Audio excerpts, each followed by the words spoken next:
Class 10th. Today we are going to read about the last topic of heredity, that is acquired and inherited traits. Okay, acquired and inherited traits. What do you mean by acquired? Acquired means that we acquire, जो हम हासिल करते हैं. Inherit, जो हमें मिलता है parents से.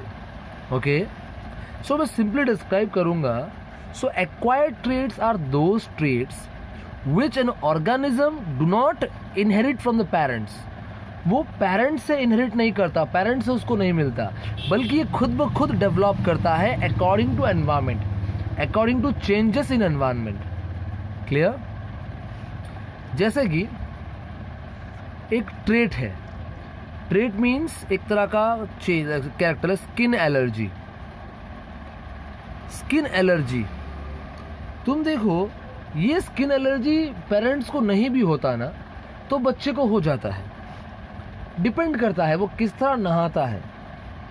क्लियर?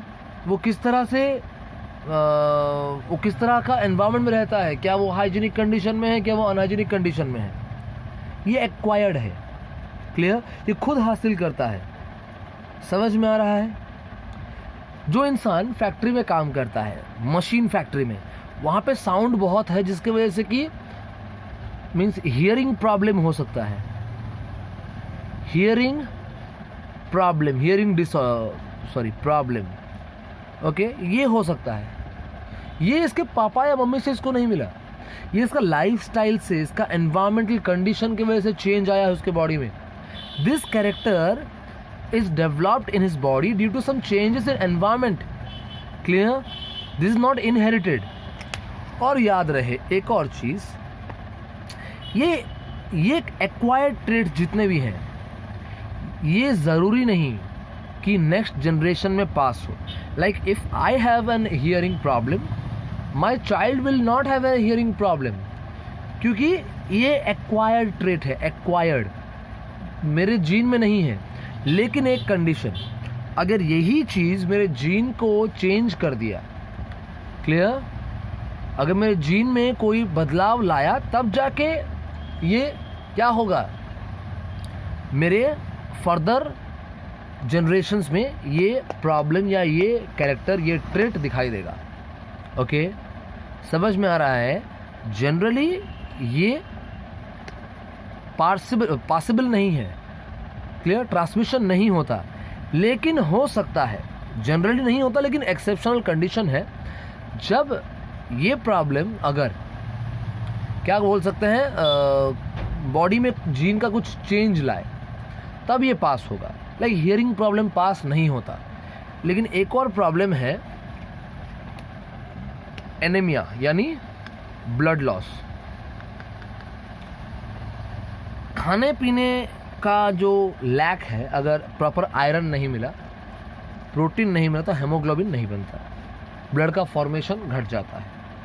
अगर लंबे समय तक ये चला, like a female if suffers this problem from a age of 20 up to death, 20 साल की उम्र से इसको एनीमिया है. फिर मैंने देखा है ऐसा बहुत सारा कंडीशन जहाँ पे कि 12-13 साल के फीमेल्स को भी ये प्रॉब्लम रहता है एनीमिया का. 12-13 साल की उम्र से लगातार 10 से 15 साल तक अगर ये कंडीशन चलता रहा, इनका एनीमिया कंडीशन कंटिन्यूस रहा 10-12 साल, तो ये जीन को इफ़ेक्ट कर देता है. क्लियर? जीन को इफ़ेक्ट कर देता है. अगर जीन को इफ़ेक्ट कर दिया, क्या प्रॉब्लम होगा, उसके फर्दर जनरेशन में भी ये चीज़ चले आएगा. ये एक्वायर्ड है. इसके पेरेंट्स, जो ये लड़की को एनीमिया है, 12-13 साल की लड़की को एनीमिया है, इसके पेरेंट्स में ये प्रॉब्लम नहीं है. क्लियर? Parents are good. ये खाना पीना नहीं करती, ये आयरन का सफिशिएंट सप्लाई इसके बॉडी को नहीं मिल रहा, इसीलिए एनीमिया है. और लगातार अगर ये कंडीशन रहा तो ये इनहेरिट हो जाएगा. ये इसके में एक्वायर्ड था, ये खुद ब खुद नहीं खाई बोल के इसने एक्वायर किया, लेकिन इसके प्रॉब्लम की वजह से इसके फर्दर जनरेशन्स में ये इनहेरिट हो सकता है. क्लियर? समझ में आया? Getting my point? 1 minute. Okay. Now inherited, बहुत simple.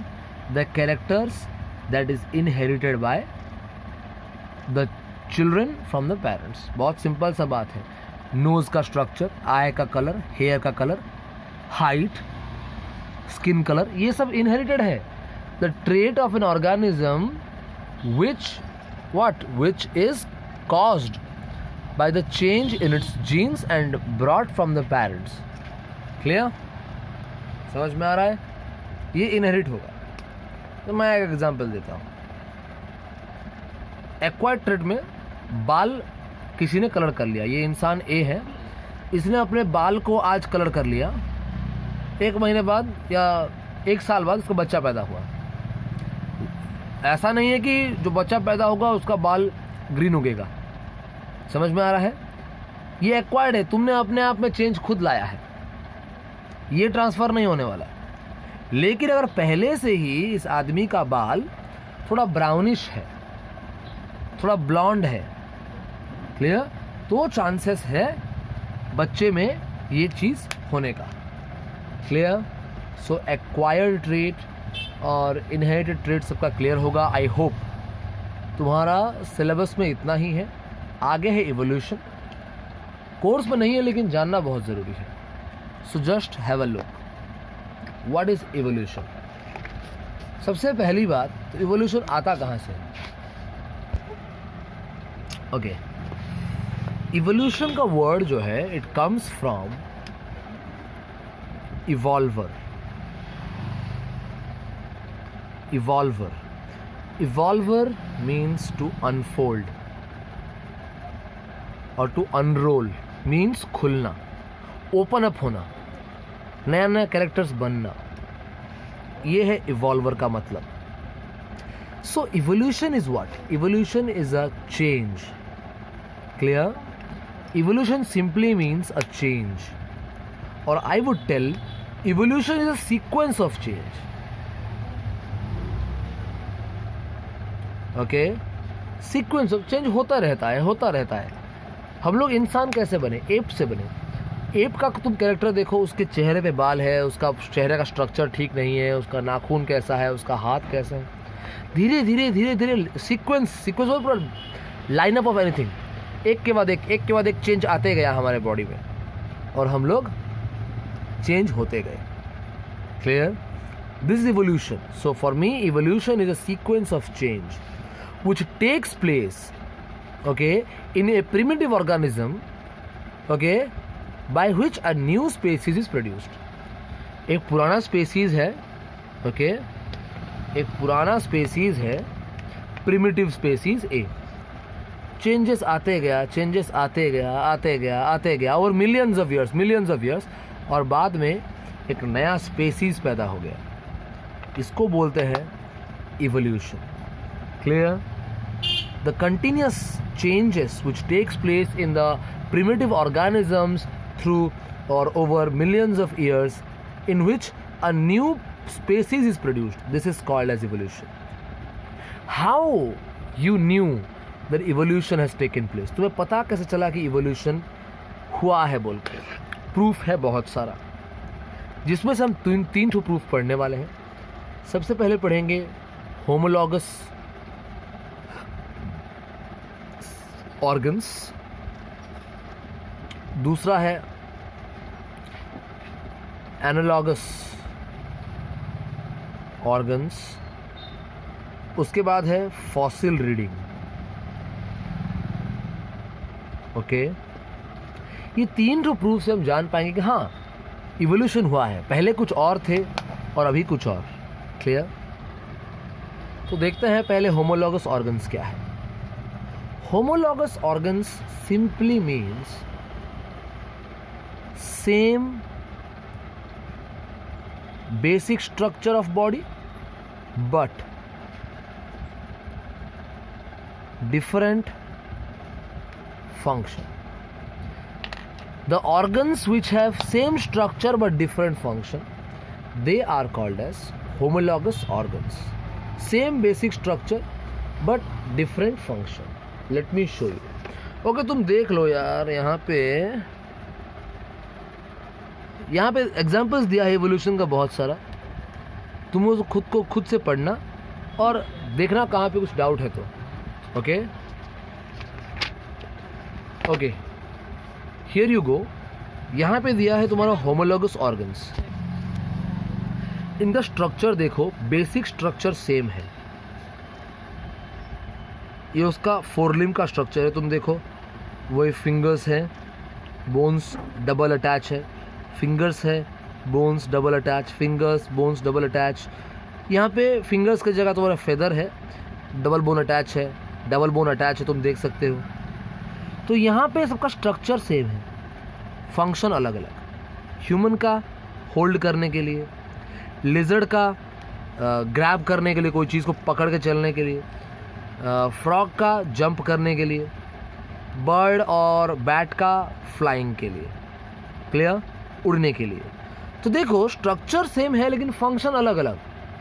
स्ट्रक्चर सेम है का मतलब कैसा, मतलब पक्का इनका कोई कॉमन एंसेस्टर होगा ना, वरना सेम कैसे होगा।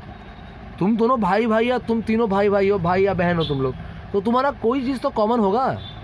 कॉमन है मतलब तुम्हारे फादर या जो तुम्हारे पेरेंट्स हैं या तुम्हारे जो एंसेस्टर्स हैं वो एक ही होंगे, इससे तुम सेम दिखते हो या सेम तुम्हारा कुछ है स्ट्रक्चर। उसी तरह क्योंकि इनका स्ट्रक्चर सेम है, इट इज़ बिलीव्ड, ऐसा माना जाता है। मैं कंफर्म किसी को, ये ऐसा कंफर्म नहीं बोला जा रहा, लेकिन हाँ इनके जो फोर फादर्स थे या एंसेस्टर्स थे सब क्लोजली जुड़े हुए थे, इसीलिए स्ट्रक्चर सेम है। क्लोजली जुड़े हुए हैं मतलब उनके भी फादर्स कहीं ना कहीं कॉमन एंसेस्टर्स रहे होंगे। समझ में आ रहा है? So it is believed that they have some common ancestor, means कहीं कॉमन एंसेस्टर कोई एक था, एक से डेवलप हो के 5 बने हैं, मतलब इवोल्यूशन तो हुआ है ना, 1 से 5 बनना, यही तो इवोल्यूशन है, वैराइटीज़ में आना। This is called as divergent evolution. Diverge means diverge करना, एक से बाहर निकलना, 5 पीस बाहर निकलता है, 5 काइंड ऑफ वैरायटी। क्लियर, समझ में आ रहा है? नेक्स्ट चलते हैं एनालॉगस ऑर्गन्स की ओर। ये देखो एनालॉगस ऑर्गन्स का क्या है, इनका फंक्शन सेम होता है, स्ट्रक्चर अलग, उल्टा है होमोलॉगस। होमोलॉगस में स्ट्रक्चर सेम था, फंक्शन अलग। यहाँ पे फंक्शन सेम है, स्ट्रक्चर अलग। तुम देख सकते हो बर्ड्स का विंग्स पे बोन अटैच है, ये चेस्ट बोन से अटैच होता है, यहाँ पे पतला पतला स्केल होता है। क्लियर? तो स्ट्रक्चर अलग है, ये काफ़ी स्ट्रांग, ये काफ़ी वीक। समझ में आ रहा है? लेकिन दोनों का फंक्शन सेम है। क्या करते हैं दोनों? उड़ते हैं। क्लियर? सो भले ही हम मानते हैं कि ठीक है स्ट्रक्चर सेम नहीं है, मतलब शायद उनका कॉमन एंसेस्टर नहीं होगा, लेकिन फंक्शन तो सेम है ना, मतलब कहीं ना कहीं चेंजेस आया है। फंक्शन सेम कैसा हुआ? स्ट्रक्चर तो अलग है, मतलब फंक्शन भी अलग होना चाहिए था, लेकिन दोनों का फंक्शन सेम है। इसका मतलब कहीं ना कहीं चेंजेस आया है, तब जाके इनका फंक्शन सेम हुआ है। और चेंजेस का मतलब क्या है भैया? इवोल्यूशन है। समझ में आ रहा है? बॉडी में चेंजेस आना मतलब evolution, simple. Clear? Homologous organ समझ में आया, एनालॉगस ऑर्गन समझ में आया। इसको ज़रा पढ़ो, यहाँ पे एग्जाम्पल्स दिया गया है पूरा। एस चांद को मैं ज़्यादा नहीं पढ़ाऊँगा, हड़बड़ी नहीं है मेरे को, 2 दिन लेट होगा, लेकिन जो पढ़ रहे हो सही से पढ़ो। ये कोर्स में नहीं आएगा, लेकिन पढ़ के समझो तो सही, आगे काम आने वाला है तुमको। Clear? So read this thing for today this much, have a good day.